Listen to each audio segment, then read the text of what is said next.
Welcome to the Climate Change webinar. My name is Frances Gentle and I'm President of the International Council for Education of People with Visual Impairment. We have 5 speakers for this session.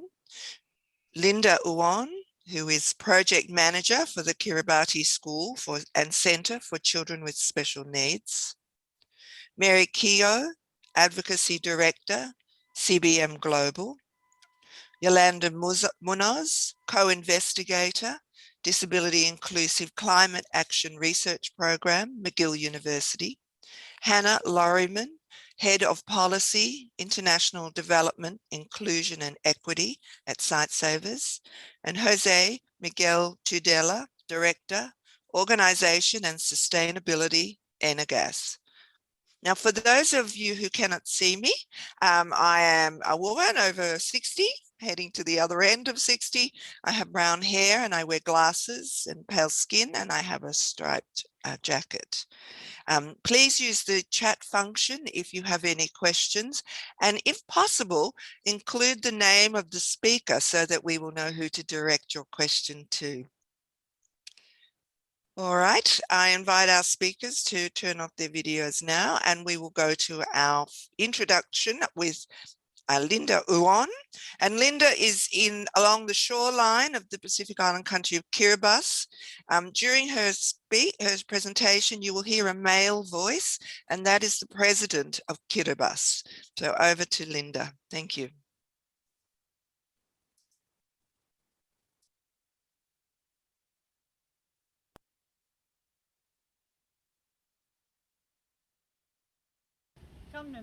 And welcome to Kiribati in the Central Pacific.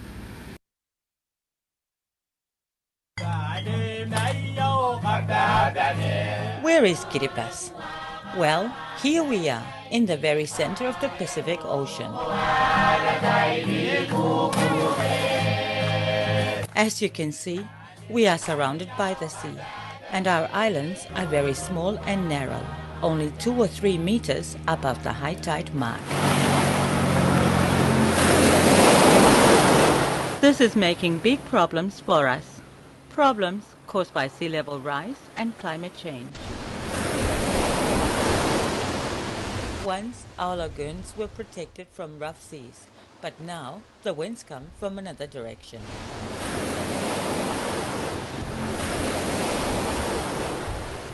High tides and unseasonal storms are now more frequent. Our shores have become eroded and our gardens are being destroyed. It's very difficult to adapt in an environment like atoll countries because there is nowhere to move back to. Because as you move back, you're either in the lagoon or in the ocean. So it has impacted very substantially on the sense of security of the people. But we're also experiencing very long periods of drought. When this is combined with saltwater intrusion, our crops and fruit-bearing trees die, and our wells become salty. Without fresh water, there can be no life. So, whether it's storms or drought, they both affect our sense of security, our health, and our economy. It is now beyond doubt that greenhouse gas emissions directly affect the composition and temperature of the Earth's atmosphere. There was a big meeting in Kyoto, Japan. The scientists said we have to quickly reduce these gases by 80% or it will just get much worse. It makes us sad that the world leaders wouldn't agree to 80%. Yes, Yolanda was mentioning it's the first time.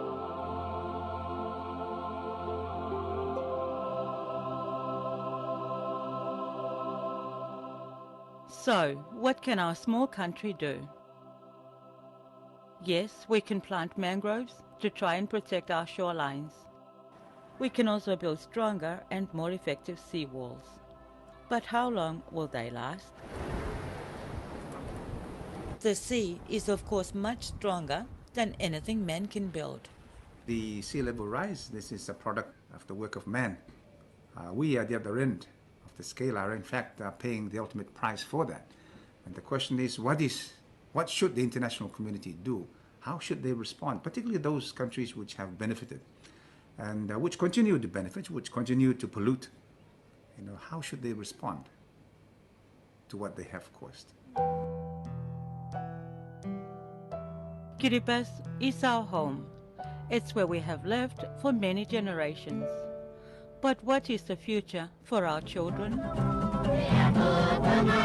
At the turn of the new millennium, the world experienced for brief moments a feeling of unity and oneness.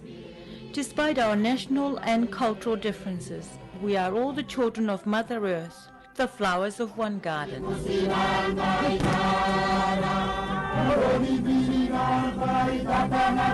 The heartfelt appeal of the people of Kiribati is for the world to work again in unity to overcome the challenges of global warming. We know there will be sacrifices. We know there are sectional interests. But the future of our small unique culture and our children means that these challenges must be faced before it's too late.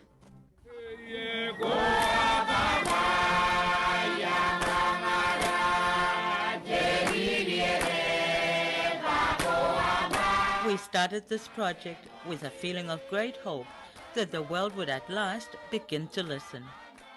However, very recent forecasts from science tell us that it may now be too late for small island countries like ours. Too much damage has already been done. So, are these images to become a lament for a lost culture? World leaders, we must move beyond talk. Citizens of the planet, it is time to act. Our future and that of many others is in your hands.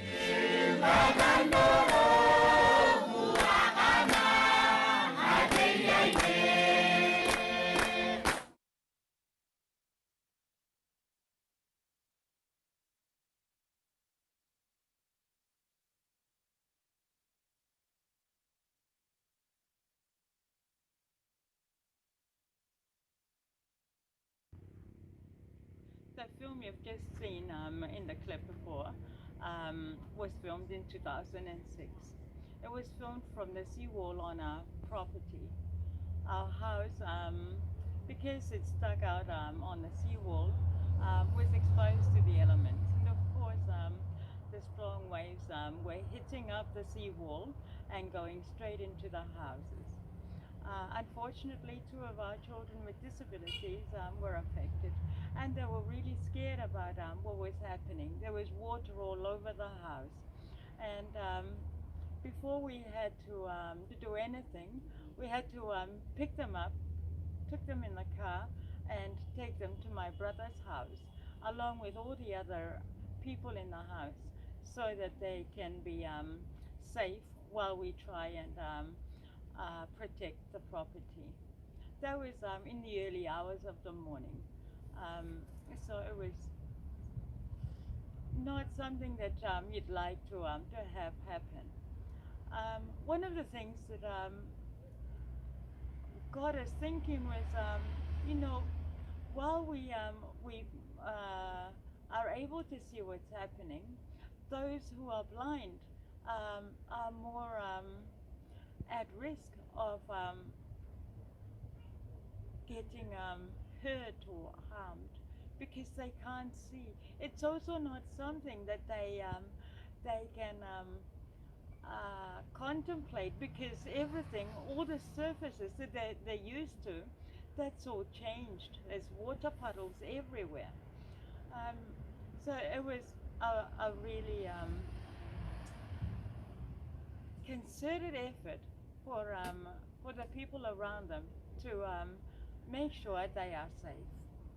One of the testimonies that we had from one of the children, this is not in our home but in another village, they said they used to love swimming with their brothers and sisters in the afternoons. But then there is the sound, the angry sound of the waves that got them really scared. This happened after the floods. So they still remember that sound, and they feel really vulnerable to hearing it and knowing or not knowing who and where they're going to have to go. The other thing that happened not long after the floods in 2006, one of the landowners, who just happened to be blind, um, was taken to his land. He wanted to know the boundaries. He used to remember them by the number of steps that he would take. But then when he got there, there was no beach. There was no land. It was just beach, as in beach on the foreshore, and it was really difficult for him to remember where the coconut tree had been planted because that had been washed away. Um, Luckily, because his land was attached to a public property needed for servicing the communities, the government workers came and built a seawall um, next to the road.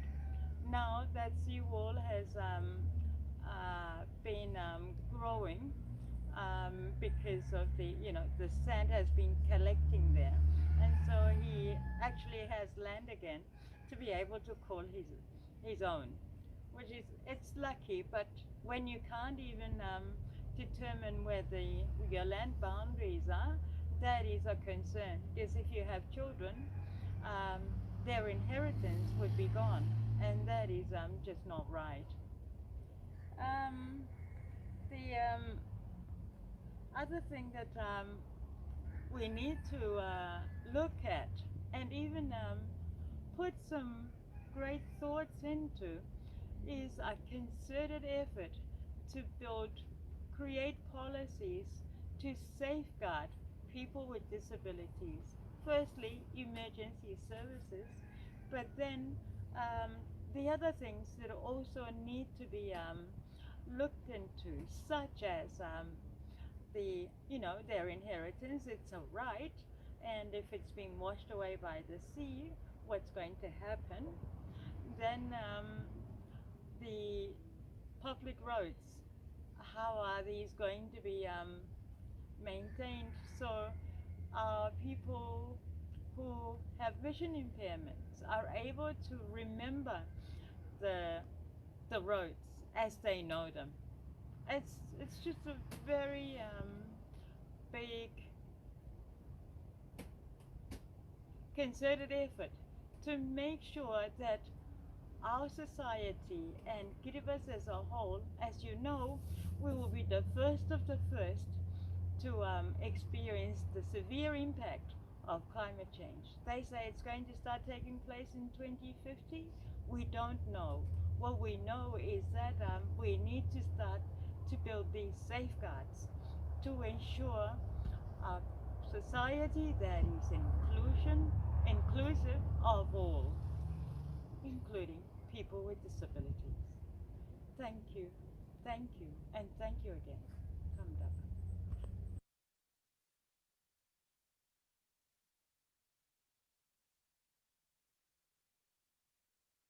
Welcome, Mary, and thank you for joining our panel. Thank you. I'd like Thank to you, invite you to introduce yourself. Yes, hello, my name is Mary Keogh. I'm the Advocacy Director with CBM Global Disability Inclusion. I'm a woman with a disability. I'm a wheelchair user, and I'm here today with my white hair, and it's pretty long because it hasn't been cut because of the pandemic, and I'm wearing a blue shawl. Thank you very much. It's excellent. Mary, what do you believe are the current climate change priorities for persons with disabilities, including those with blindness and deafblindness? Yes, I might speak a little bit to the research that we did back in 2019, which is 2 years now at this stage, which really kind of looked at, we interviewed a number of persons with disabilities around the world about the impact of climate change on their lives. And one of the key issues, I guess, was around the disruption it causes when, you know, an episode might hit because of, say, for example, an extreme weather event, and how people's lives can be impacted by that, for example, in terms of displacement or in terms of, you know, lack of access to regular services. And this was the case for all persons with disabilities. Other issues, I think, which are really particular and which came through the research for persons who are blind, was with regard to access to information. You know, I mean, I think we've come through a pandemic where we've had this issue of lack of access to information for emergencies in terms of where to go. And this is exactly the same with regard to the climate, the impact of climate, particularly on persons who are blind. So I think, you know, the other key issues are with regard to, you know, people who are reliant on living, you know, from a farming perspective, people who are living in, you know, an island perspective. And I know Linda will speak to that today as well, and has spoken to that. So I think the impact on everyone is similar to the impact of persons with disabilities with regard to climate, but sometimes it can just be it can just have more of an impact in terms of getting access to the services and livelihoods. Yeah, so I think that's roughly it. Wonderful, thank you. So what climate change initiatives are you and CBM involved in at the moment? So within CBM Global Disability Inclusion, yeah, I mean, we did that research back in 2019. We've had an adopted environment policy since then. We have, as an organization now, kind of federation-wide, looking at what climate means from our programming perspective. We've just finished, and a whole big area that we work with is with OPDs. So we've worked with European Disability Forum on co-producing a video. European Disability Forum led the video in terms of interviewing activists for persons with disabilities around the world around climate, in terms of, you know, the impact and also how persons with disabilities can be involved in climate. So this is, involved in climate adaptation and mitigation. So this is a key area, I think, that, you know, from our organizational perspective, that we're interested in pursuing. And lastly, we're involved with McGill. You have Yolanda on the panel. We're on the advisory board of McGill University's Disability Inclusive Research Action Programme. Busy. You're busy, huh? Yes.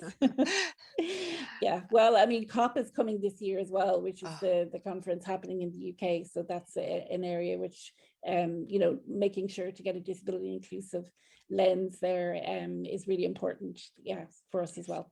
Yes, it's very exciting to actually get that disability lens. Yes.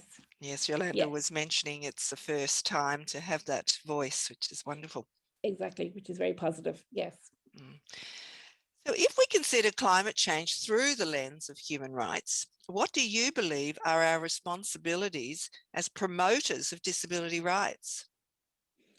So, I mean, the Convention on the Rights of Persons with Disabilities, when it was negotiated and adopted back in 2006, quite a while ago at this stage now, you know, climate, obviously climate's been with us for a while, but the whole discussion around climate justice and the rights perspective had only started to emerge. So, you know, the CRPD really kind of sets down the framework for making sure that policies are developed and co-produced with persons with disabilities. And we hear a lot of this, you know, language at the moment about co-production. So I think when we talk about the rights perspective, what we're looking at is how any responses that are at national level by governments with regard to developing climate policies, you know, need to be inclusive of persons with disabilities, and how the consultation and persons with disabilities need to be at those decision-making tables.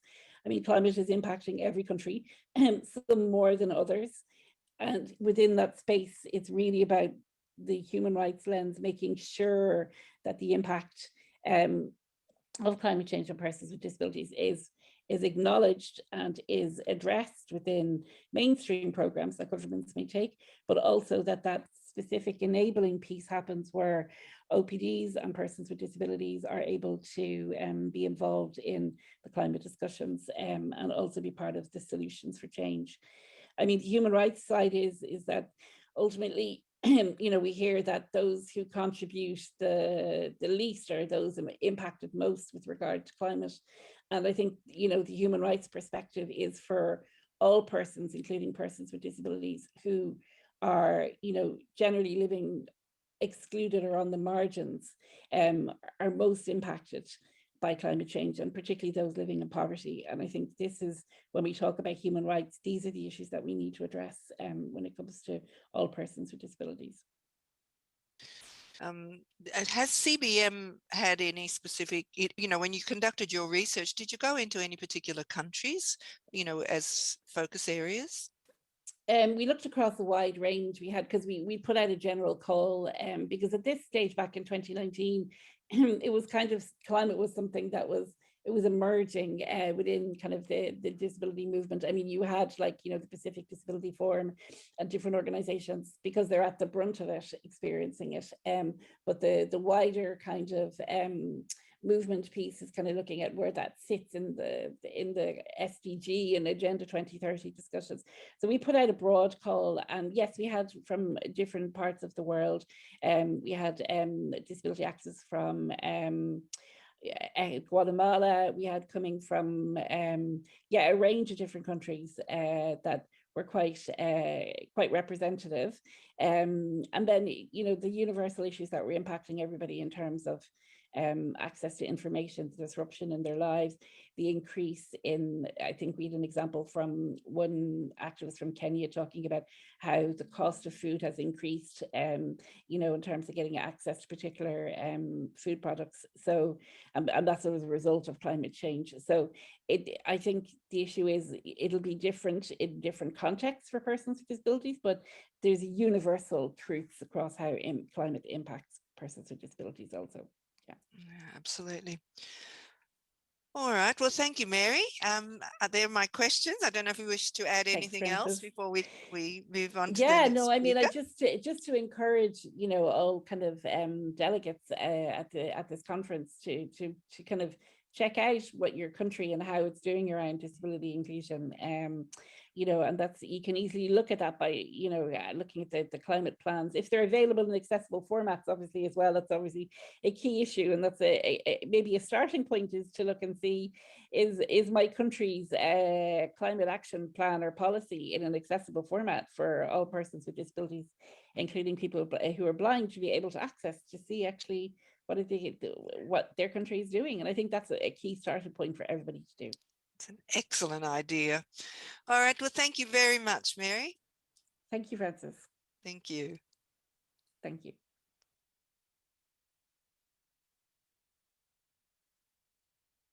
Welcome, Yolanda.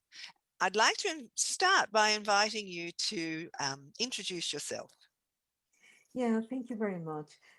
My name is Yolanda Muñoz. I am a Latinx of fair skin. I am a middle-aged woman with gray hair, and I'm wearing a red shirt, and I am using a white background with the logo of McGill University. That's the place where I work.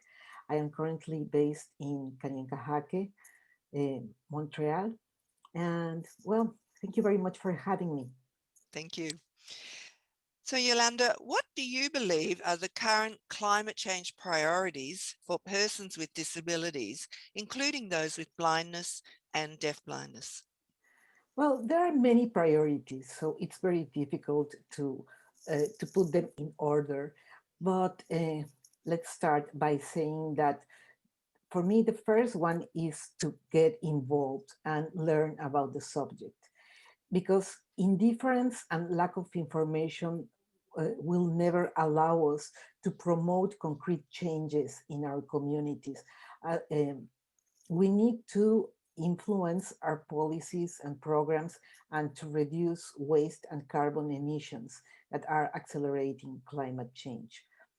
So that will be for me the first priority. Secondly, I think that it's important that we as persons with disabilities learn about the effects of climate change. And this will also help us identify how our rights will be affected in the context of erratic weather behavior. There will be droughts and floods, and that will certainly impact our chances to have food security and will amplify social inequalities. And we need to advocate together to ensure that people with disabilities will not be kept behind in case of famine or lack of fresh water. Also, forced displacement and the need to temporarily or permanently live in shelters or refugee camps is an issue, and as well as forced immigration. Those will represent important obstacles for people with disabilities uh, uh, in view of all the immigration policies that do not accept people with disabilities as immigrants. And all these topics, to name just a few, imply a commitment to gather evidence of how systemic discrimination will influence our chances to survive weather-related um, shortage of basic supplies, transportation, housing, and general livelihood. At the same time, as citizens of the world, we have the responsibility, like everybody else, to find solutions to be included in a just transition to a low carbon economy. This means advocating for accessible public transportation, becoming regular participants in community activities of reforestation, for example, or in a responsible food production. We must join forces with activists without disabilities and enhance also the scope of their activities through our own perspective on how to be part of the solutions available at every level, including the individual actions that we can all take. And also, it's important to note that thus far, many people with disabilities remain isolated from community projects that aim to improve sustainable forms of subsistence and income generation. It is important that we be more proactive.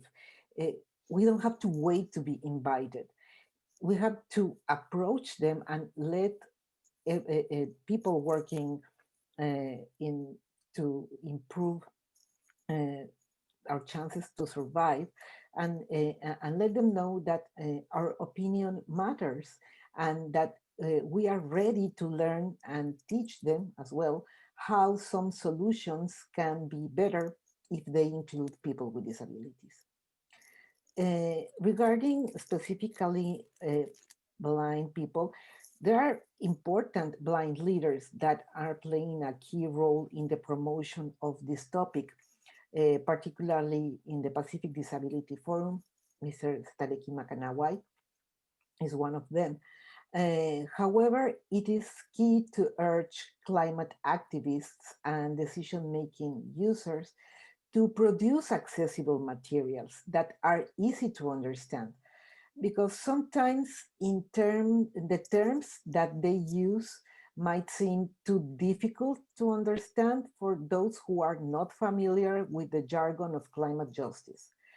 Um, so we must explain them that knowledge must be made available in a variety of formats and levels of language that everybody can understand, read, or listen. And lastly, it is also important to think as a priority for blind and deafblind persons who are illiterate and who live in extreme isolation, oftentimes in rural areas which are prone to natural disasters. So it is a priority to have an intersectional approach uh, of blindness and deaf blindness with other forms of discrimination like racism, gender inequalities, migratory status, and poverty, to name just a few. And that will be in brief uh, what are, from my perspective, the priorities.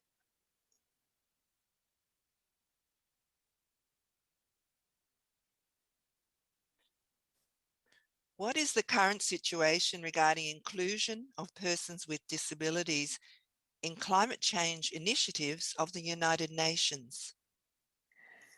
Well, the main instrument at this point at the international level is the UN framework uh, Convention on Climate Change that entered into force in 1994. And since then, several NGOs have gained the status of observers and have grouped in 9 constituencies that are business and industry NGOs, environmental NGOs, local governments and municipal authorities, and we also have another constituency with indigenous people's organizations.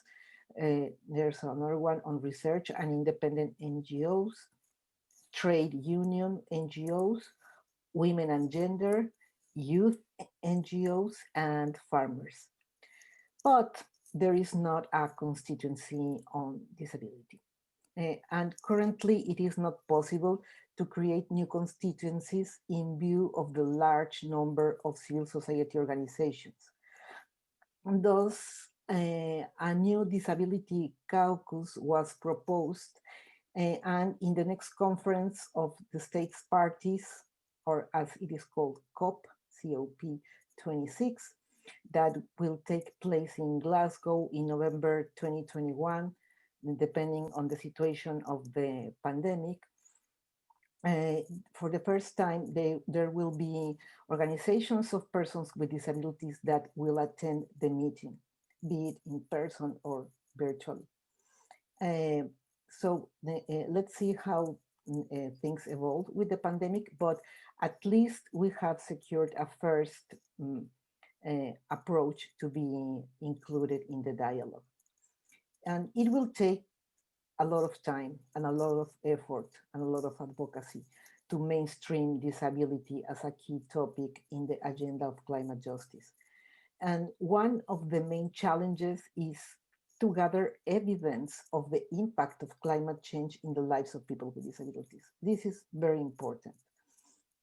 So although it is evident that social inequalities will exacerbate the effects of climate-related disasters, we must do research at the local level and understand to what extent blind and deafblind people are included in emergency preparedness strategies and what needs to be done at the local, regional, national, and international levels to ensure that blind and deafblind people, as well as other persons with disabilities, will have equal opportunities to survive.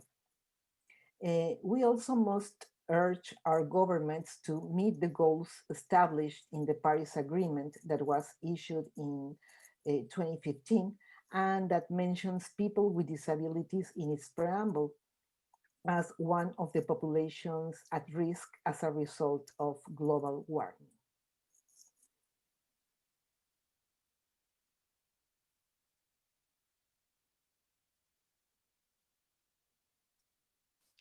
If we consider climate change through the lens of human rights, what do you believe are our responsibilities as promoters of disabilities rights?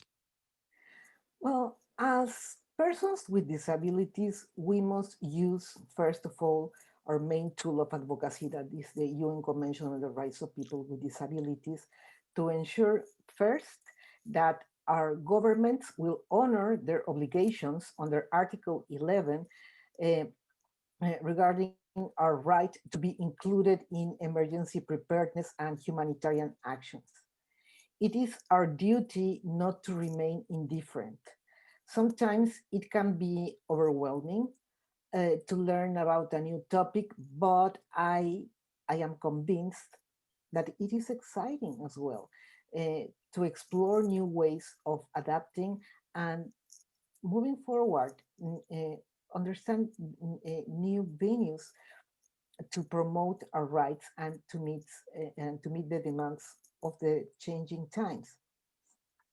Uh, and also, what I have found throughout this journey of making connections between climate justice and disability rights is that sometimes many people, disabled or not, they feel hopeless regarding uh, climate change because they feel powerless.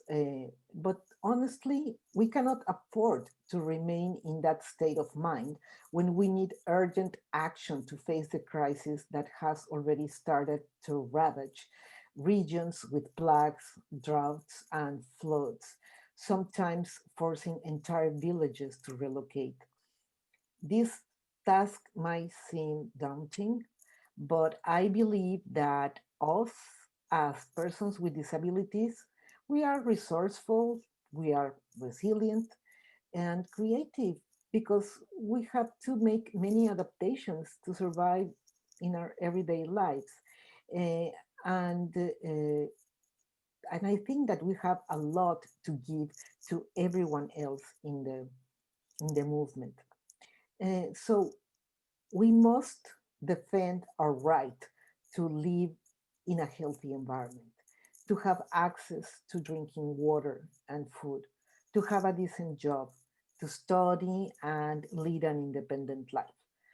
And we have to explain them that we are not passive recipients of help.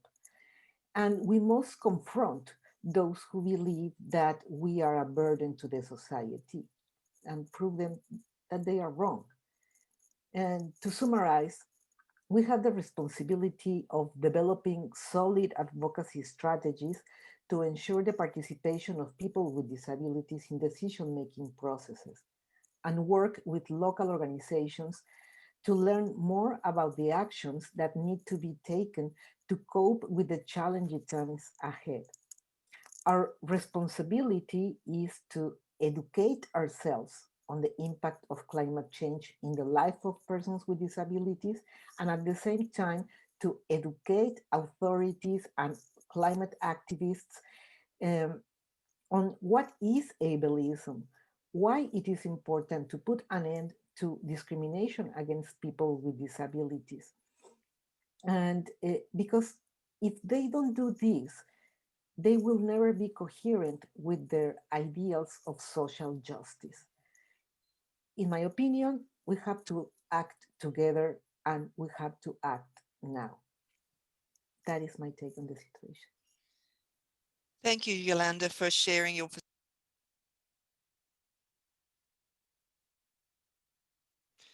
Welcome, Hannah, and thank you for Hi. joining us on the panel. May I ask you to introduce yourself? Hi, I'm Hannah Lorriman. I'm head of policy at Sightsavers. I'm a youngish woman. I've got long brown curly hair and I'm wearing a blue flowery top. Beautiful, thank you. So Hannah, what do you believe are the current climate change priorities for persons with disabilities, and including those with blindness and deafblindness? Great, thank you. So I think we all know that climate change is already affecting everywhere and will continue to, and it will really undermine kind of fundamental human rights, including the right to life, around freedom of movement, health, housing. And I think for all of these things, that's particularly relevant to people with disabilities. I think in terms of priorities, I think there's a few things. I think the first one that I wanted to raise is around recognition, because I think that for those of us that are here today, we probably really recognize the interlinkages between disability and climate change, and that people with disabilities are disproportionately impacted. But I think when you look at the kind of broader climate change discourse and dialogue, that still really isn't the case. And so although there is recognition in the Paris Agreement and there's recognition across some of the UN documents, and that kind of high level, when you go to actually look at kind of what people are discussing and what they're talking about, it's really, disability is really largely missing. And if people with disabilities are included, it's often this kind of vulnerable groups banner, which is problematic because it really undermines the fact that people with disabilities have agency and capacity to participate in adaptation and mitigation, but it also then kind of misses out the really specific requirements that people with disabilities might have. And I think in answer to your question around blindness and deafblindness, that's particularly the case there. So if we just have disability as a kind of vulnerable group, we miss out the fact that actually people who are blind and people who are deafblind need specific adaptations to ensure that mitigation or adaptation responses to be able to evacuate safely in an emergency, there are differences, and that's a real risk, I think. So I think that still remains a priority. I think it's easy from kind of within our disability bubbles to think that that's recognised, but I think it's still something that we need to all kind of continue pushing forward. I think another priority is, I guess, more internal for ourselves and our sector, is around our own capacity to talk about and understand and act on climate change and disability. I think that there's been a perception for a long time that climate change is quite technical or quite scientific. And while there is obviously elements of it that's true, that also almost separates it from something which actually impacts on every part of life and every part of the work that we do more broadly. And I think there's kind of an imperative on organizations like mine, where we maybe have the capacity to kind of, and the resources to make sure we're making those links and to kind of really up our work in that area, but also to make sure that organizations with persons with disabilities have the capacity and resources and ability to be able to really kind of communicate effectively about climate change, to engage in discussions at a national level, and to make sure their voices are heard. And I think, yeah, we really need to make sure that we don't see it as something that's separate, but actually the discrimination that impacts on people on a daily basis is what makes people more at risk from climate change. So I think kind of thinking that through and making that link and really upping kind of all of our abilities to do that would be really important. Thank you. Yes, you've made some really important points there. So you mentioned your organisation, Site Savers. So what climate change initiatives are you and Site Savers involved with at present? And perhaps you want to reflect on some that you've done in the past. Great. I think I'd start by saying that we've probably not done enough. And I think I'm allowed to say that. And I think what we're doing at the moment is really recognising that. So we've just finalised our new thematic strategies across all the different areas we work. And climate change is something that we've made sure is included in them. And that's really a first for us. So our previous strategies didn't explicitly address that. And we were also spending more time looking at our own kind of internal environmental impact. So not only what are we going to do to respond to climate change and integrate that into our work, but actually kind of what's the impact of us as an organisation. Having said that, we have done some work around climate and disability, and I'd like to just highlight a couple of pieces which I think are interesting. So in Bangladesh, for example, we've done some work around kind of disaster response, and particularly in relation to flooding. And what I think was interesting in this piece of work is that I think relatively small interventions actually had a massive impact on kind of what I was talking about in the last question about the ability of people with disabilities to really engage in climate change. So the programme developed self-help groups where participants had training on their rights and they discussed climate change. And through that, we're able to really kind of develop trust and collaboration, access information and knowledge around disaster preparedness. And there was some work to change people's own behaviours around disasters, so kind of to reflect on some of the kind of issues in their own societies around, particularly around the role of women and how that might manifest in an emergency situation, but then also to kind of advocate for change. So working together as a group, kind of coming together, building that capacity around advocacy. And then one of the outcomes of that was that people with disabilities were then represented on disaster preparedness boards at the local level. They were then on the union and disaster management committees and the cyclone preparedness programs. And so through that kind of community organizing, people were then able to have that kind of ability and confidence to then go and get involved in those kind of mainstream climate actions. Another area which I think is interesting is, and I think is something that is useful for us all to reflect on, is when we have to adapt our programs because of climate change. So we have an early childhood development program in Malawi, which the aim of that is to make the community childhood education centres more disability inclusive, working with the communities and working with the government to kind of really integrate disability inclusion. And the programme has been great at training caregivers, providing appropriate resources and kind of really building the capacity around inclusion. But actually what we found was that one of the main challenges that existed was that the children within the centres didn't have anything to eat, because the drought particularly in the kind of some of the rural areas was so significant that, you know, the only food the children would get was if it was provided externally at one of these centres.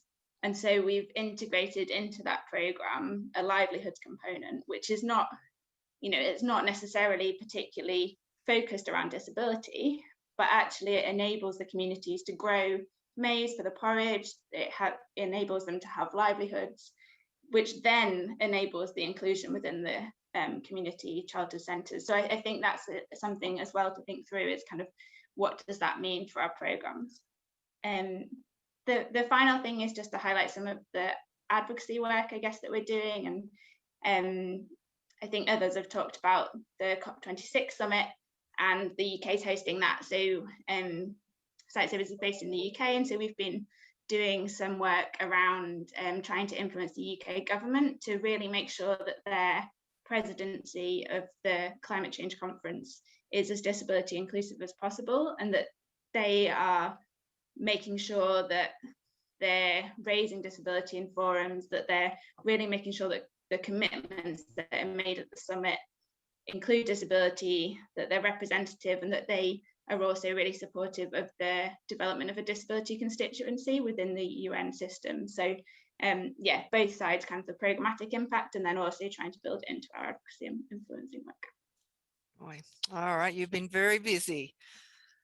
Oh, Site Services has been busy, not not just you, Hannah, I hope. So, Hannah, if we see climate change through the lens of human rights, what do you believe are our responsibilities as promoters of disability rights?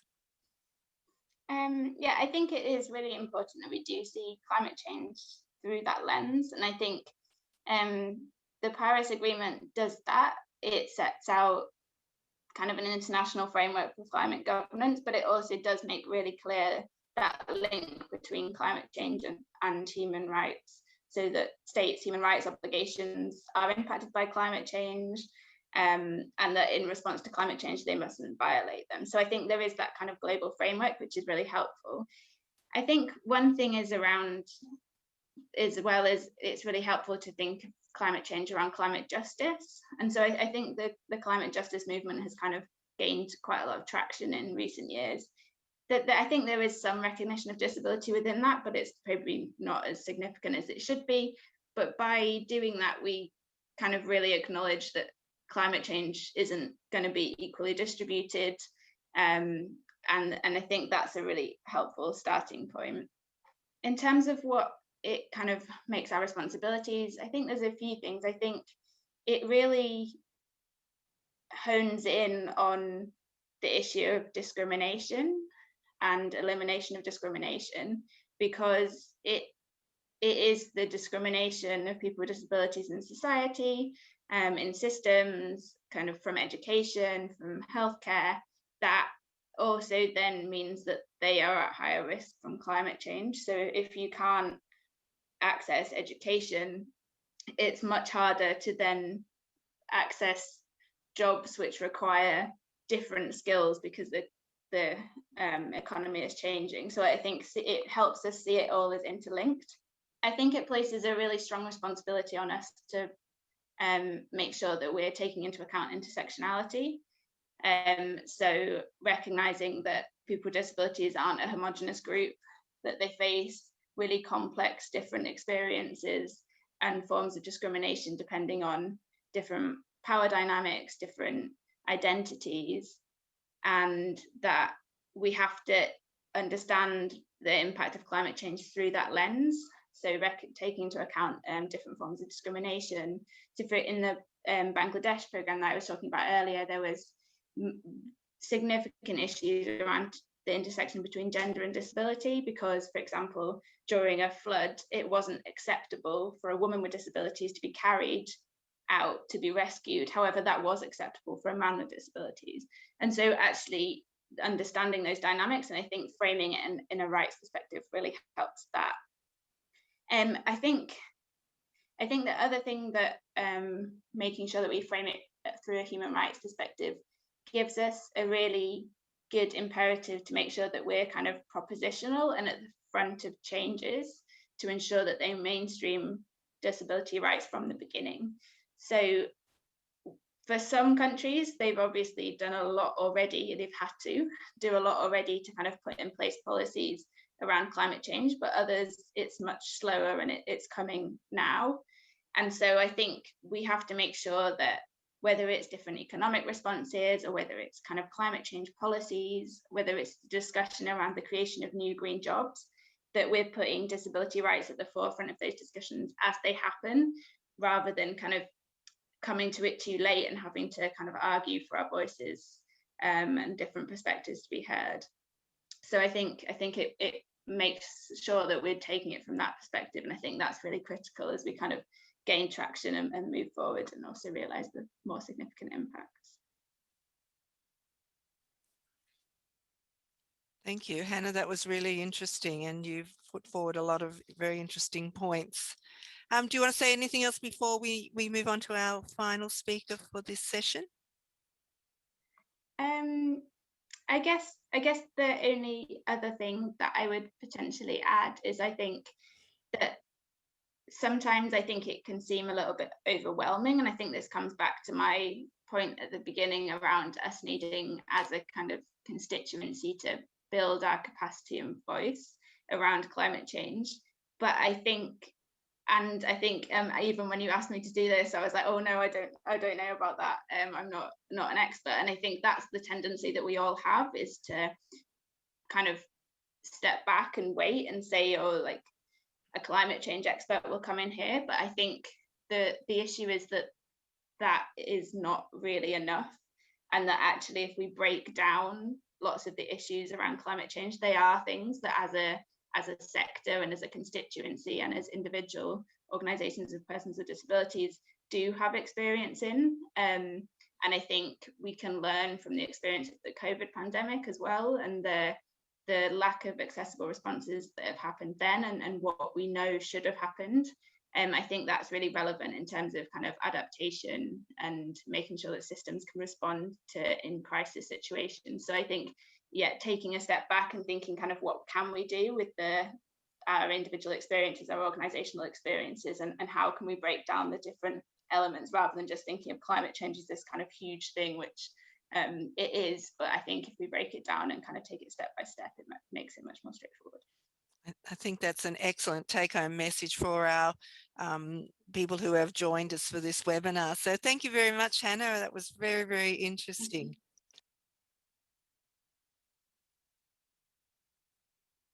Welcome, Jose, and thank you very much for joining our panel today. May I ask you to introduce yourself? Okay. Well, thank you, Francis, and thank you to you and the organization for inviting me and Enegas to this event. This is Jose Miguel Tudela. I'm the head of organization and sustainability in Enegas, which is the company that is in charge of the gas infrastructures in Spain, although we are now in different countries in Europe and America. And for those that cannot see me, well, I look like a typical 48-year-old Spanish man, nearly a 49er in this aspect. I'm brown hair, brown skin, due to the strong sun that we have these days in Spain. and I wear black glasses, and I have a white forehead, like you see here. My daughter always asks me, Daddy, where exactly do you finish when you wash your face? No, that because it's a long work. And I'm very happy to be here with you today in order to share ideas about climate change and disability. So, real pleasure. Thank you very much. That's a wonderful introduction. So the first question that I would like to ask is, how do you think that climate change and integration of people with disabilities are considered in the priorities of the sustainability strategies of the companies? Okay, thank you. Well, when we evaluate and analyze in the companies about the critical ESG issues, about the environmental, the social, and the governance issues, when we review it in our sustainability policies and plans, it's very common to prioritize one aspect from the other. I mean, for example, in an energy company as Senegas, we are supposed or we are perceived as if we should prioritize environmental issues like climate change in this case from social issues, no? Like, for example, the integration of people with disabilities. And the message that I would like to bring here today is that both dimensions are compatible, and you can find a lot of synergies if you work on it. You can fight against climate change, but you can fight in the integration of people with disabilities at the same time, and with a lot of synergies. And here, well, I would like to explain very briefly two examples that we are now implementing in the company in Enagas, and well, in order to show these synergies. No? One of these is a project.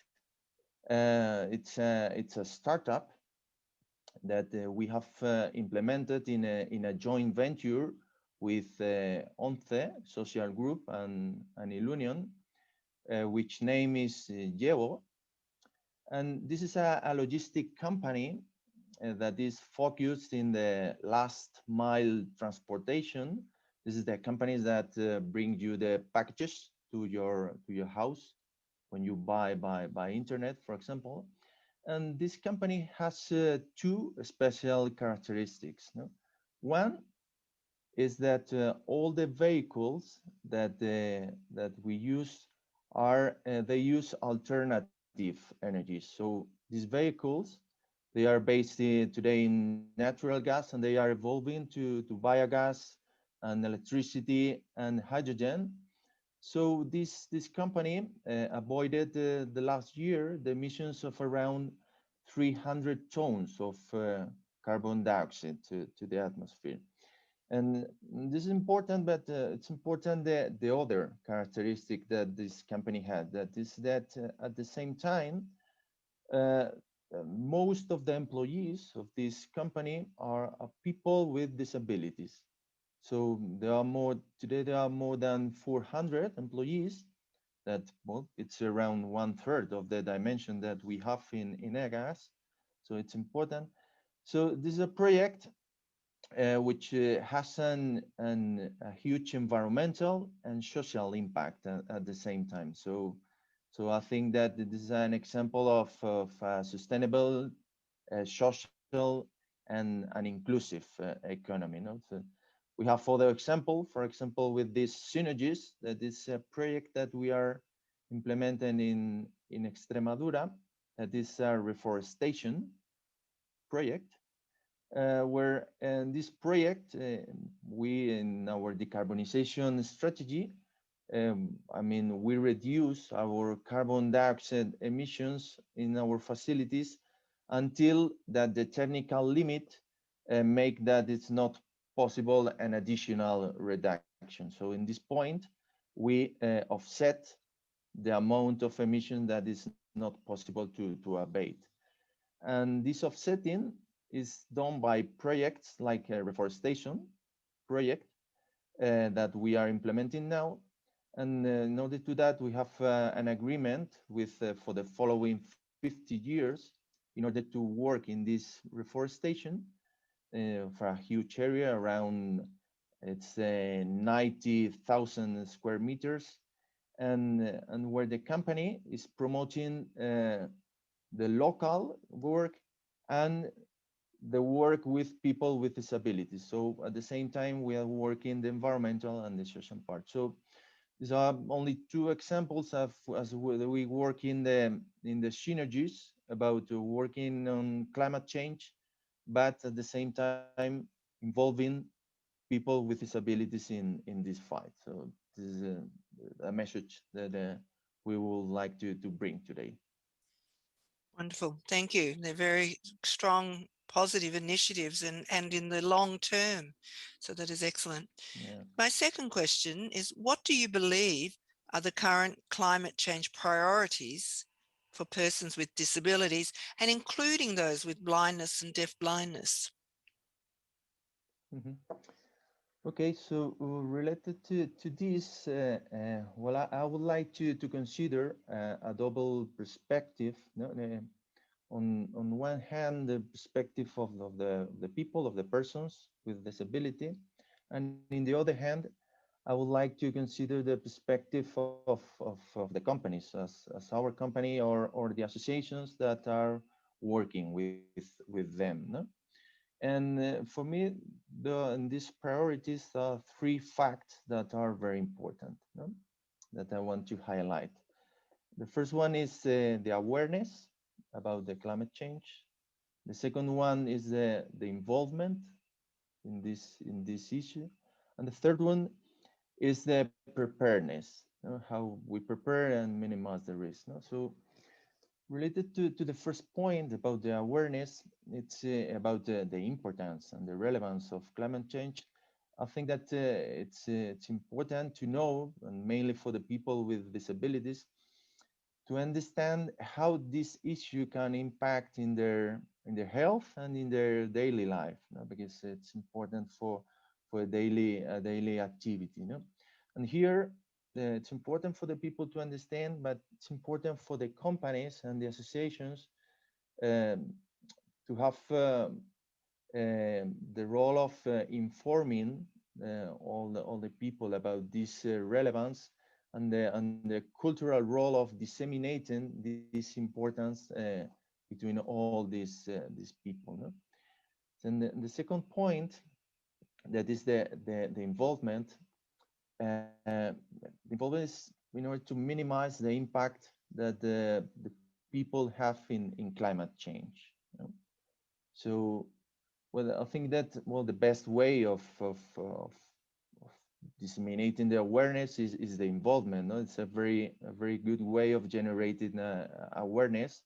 Is the involvement is to, well, is to understand and to be conscious about how me as a person can contribute to reduce the impact of the climate change, and to involve people with disabilities in this fight against the climate change, no? As we mentioned in the previous initiatives or others, no? So, and here the role of the companies and the organization, it's informative to show how the people with disabilities can fight against global change, but at the same time it's important to generate initiatives that could facilitate this involvement. No? This is both ways. No? And the third point, this is of course, this is the most important point, and this is the point that we always think when we talk about disabilities and climate change, is to minimize the other way, no? To minimize the way and the impact that climate change have into people. No? Here is to be prepared for the potential impacts that the climate change might generate in each geography, with, of course, a special attention to the extreme events and the impacts of these events in persons with disability. No? So here it's well, of course, it's possible that these events could require an evacuation. And as we know, these special difficulties that people with disability they could have in this situation. I mean, if we think about communications, they could have difficulties in receiving emergency instructions and difficulties to act according to these instructions, or difficulties to communicate the situation that they have in these situations, or if we think about logistics, the places that should be adapted to people with disabilities should be prepared, or the medicines that would be required. There are a lot of things or points that it's important to people that the people with disabilities know about all these difficulties that they could face in these situations, and be prepared and have a plan in order to cope with this situation if they occur. No? And it's important from the perspective of the people, but mainly from the perspective of the companies and associations, you know, because I mean the different associations and company should work with the local authorities in order to assure that, for example, the local emergency plans take into account these special needs for persons with disabilities. So it's not only a matter of themselves to know, but for us to work in this advance. No? So I think that, of course, this third point is very important. I think it's the most important. But it's important, the first 2 points about awareness and about involvement, precisely in order to give importance to this third point, to the preparedness. No? And I think that the right balance between these 3 points was a very good way of advancing in the climate change culture and the climate change conscious about well, people with disability. Thank you. Some very important points for our delegates at the World Blindness Summit to take on board. And in the first question, I know we talked a little bit about some of the initiatives of ENEGAS, but if we could just come back to some of those initiatives for the third question. So what climate change initiatives are you and ENEGAS involved with at present? You may wish to draw upon some other examples. Okay, yeah, be sure. Okay, so as I mentioned, ENEGAS is an energy company. We are a gas company. And we implemented around 10 years ago what we call the climate change management model, and which describes the way that we fight against climate change. And it's based in three main pillars. Is the commitment, the management, and the results. No? If we start with this last point, the results, I always like to say that the best way of showing our commitment with climate change for the future are the results that we are obtaining in the past. No? So, well, in that sense, we have reduced our carbon footprint as 63% in the last 6 years. That here, well, it's not the same to fight against climate change when you are a gas company, that any aspect that you work has a direct impact, that well, other initiatives that are in other sectors or industries that are not so linked with this point. And well, we are facing good results. Well, in sustainability, we have been 13 years in the Dow Jones Sustainability Index. And related to climate change, the specific index that is in charge of measuring this index, that is the CDP, the Carbon Disclosure Project. We have been recognized in the A list as one of the most involved companies in this matter with climate change. So we are having good results, but these results is what we use them in order to improve, in order to identify new initiatives, like the two initiatives like that I mentioned in the first part of the meeting. And this point is interesting for us to keep working and to advance in this point. No? The results are important, but the most important part are the other two pillars of the model, that are the commitment and the management. No? So in this commitment, we have publicly stated our commitment to become a carbon neutral company in 2040. We had this commitment for 2050, but the effort that we have made in the last years has made it possible to increase the level of ambition and to go from 2050 to 2040. And we have a clear path and intermediate target in order to go to this point. No? This is a thing that these targets we introduce in the remuneration, in the variable remuneration of all the employees. Since 2011, we have these targets included in our remuneration policy, and it's another way of involving all the people that and all the employees in this climate change challenge. No, that not only the disability, but all the employees, companies, members are involved this way. No? And the third point of this model is the management. No, it's I mean, not only the commitment, but to know exactly the activities and the plan that we are going to do in order to go to these targets. No? So we have a detailed plan. The technology in order to get to this point is already in the market, so we are not depending on R&D projects or something like this. We are with clear projects, and we have three types of activities. The most important is the turbo compressor electrification plan, that it's going to impact in the 43% of the total reduction. The other point is we are going to take all the electricity that we need for renewable origin. So it's going to be 100% renewable. Actually, today it's renewable. And we have an LDAR campaigns, that is the leak detection and repair campaigns in order to do it.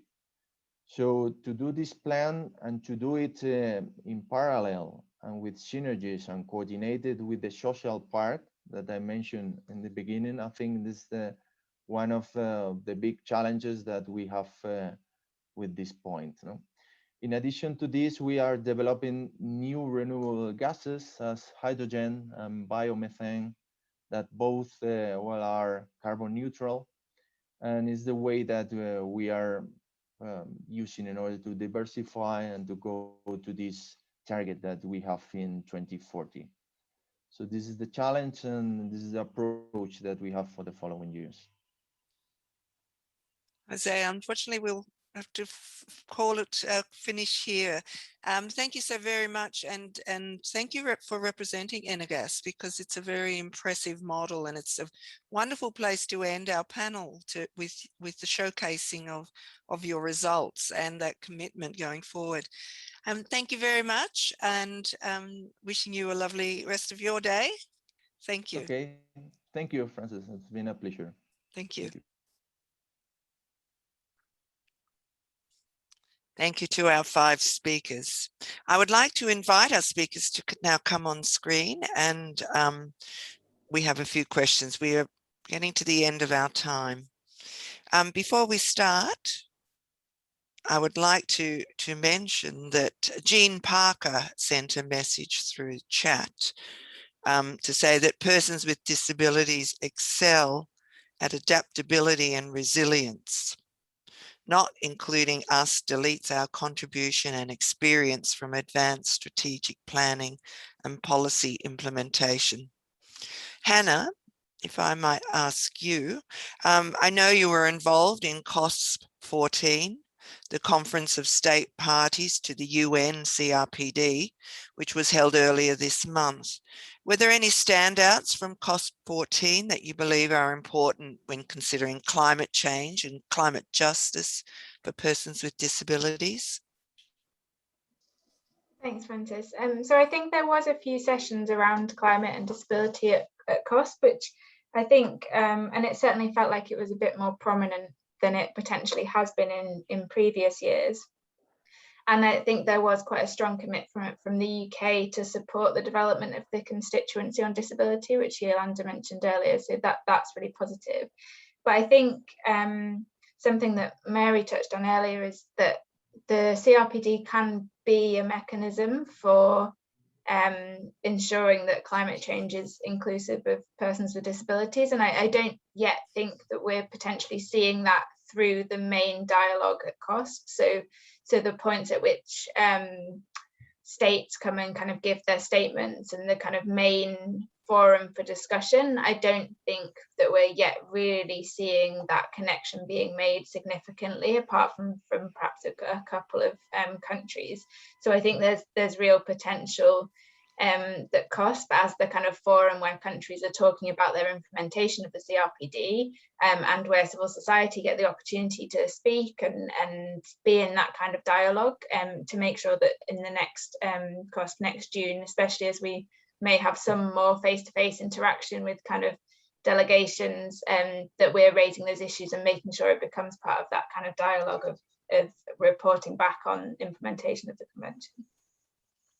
Wonderful, thank you. Mary, if I might ask you, do you have any suggestions for those attending this webinar about how they and their organisations can engage with COP26, the Conference of States Parties on Climate Change that will take place in Glasgow in November 2021? Yeah, I'll be quick and give, I suppose, a few key actions. The first one we spoke to there earlier about, Yolanda spoke about learning more about the intersection of climate and disability. So I'm just going to put some resources into the chat window now in a moment, but I think that's a good starting point. I think finding out what your government delegation is doing to ensure that the issues impacting persons with disabilities are raised. And Hannah spoke there about the UK government. I think also there's many other governments that will be in attendance at COP. So, you know, reaching out to your government delegation, asking, you know, have you considered disability? Is it appearing at all within any of the negotiations or discussions that are happening at this moment in time? Reach out to the movements. I think Yolanda spoke there about, you know, the bridge building that needs to happen between the disability movements, the disability sector and the climate sector and the climate movements. So start looking at how to build those bridges. And I think, you know, looking as well in terms of, you know, what research can be brought to bear in terms of helping shape policies. So they would be the key things to think about. We will have a toolkit coming out on this later in the summer, so I'll be happy to circulate that. We'll make that widely available with all of our partners. We're working on that at the moment. Thank you very much. Perhaps the toolkit link could be shared via the World Blindness Summit website. Yolanda, you highlighted the importance of climate change on the lives of persons with disabilities and the need for local level research. Do you have any suggestions for our attendees on how to proceed or where they can find guidelines for country level studies on climate impacts? That's a difficult question a little bit, because there are no guidelines actually for us to use. And the existing reports are so technical and so complicated to read that probably we need to produce knowledge that is more accessible for everyone. No? And well, of course, Mary has just shared some important information. And there is also, I'm going to share here in the chat box, the analytical study on the promotion and protection of the rights of persons with disabilities in the context of climate change. That is a very important document. And in the link below, there is also an easy to understand version. And I would recommend that they start there, because if they start with very elaborated highlights, they're going to get lost and they are going to say, no, this is not for me. And no, I mean, this is for everybody. And particularly, I think that in the context of this specific talk, I think that every organization of persons with disabilities need to underline the role of blind and deafblind people, and to make sure that all of our actions will be accessible for everyone. And in particular, I think that deafblind folks are sometimes not present at the dialogue, and I want to underline that every organization of persons with disabilities should include it. Now, this learning about about the relationship between disability rights or disability justice and climate justice will give them confidence to build effective advocacy strategies. And that is very important, because otherwise you will always feel nervous and ashamed, and that will, like, am I saying the right thing? And no, I mean, there is no, this is not a time where we should be scared.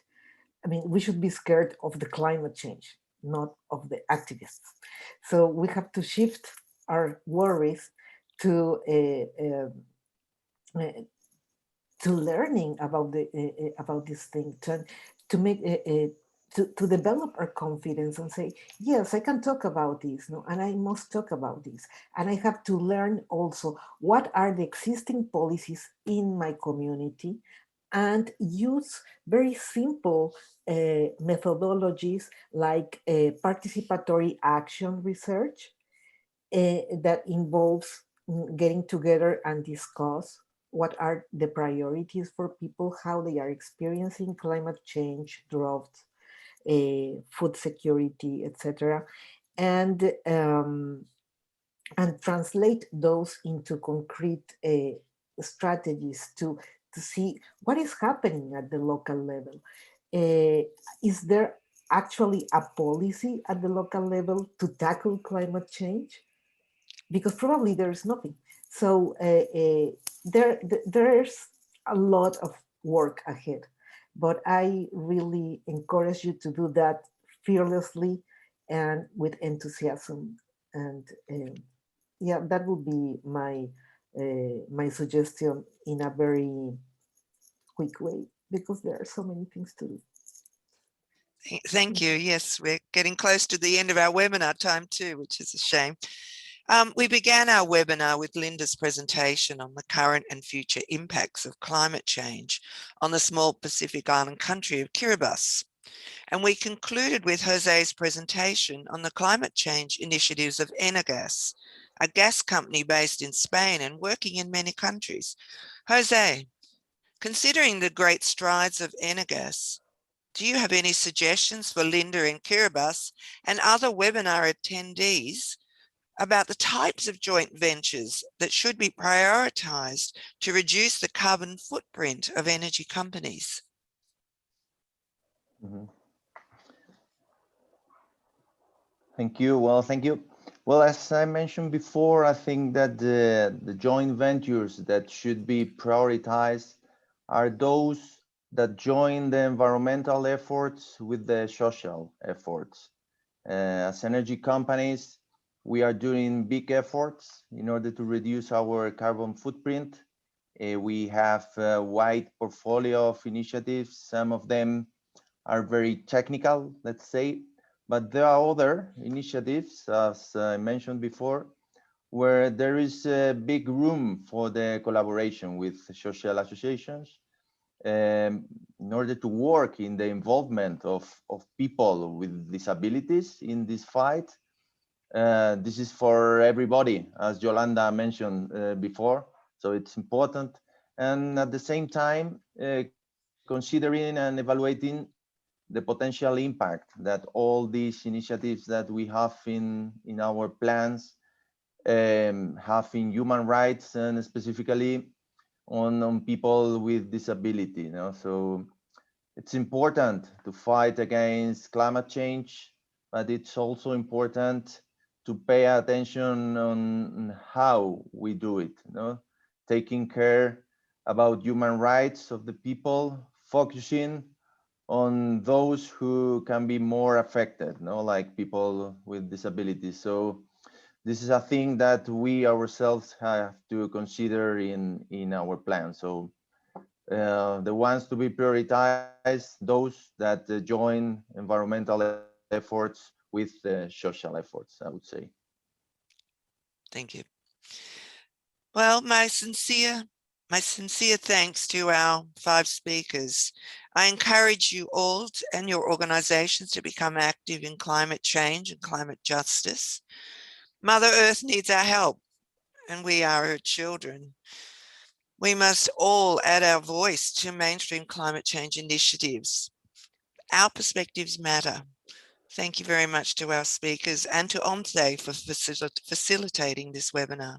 Thank you. Thank you very Bye much. to all. Bye, thank you. Thank you, everyone.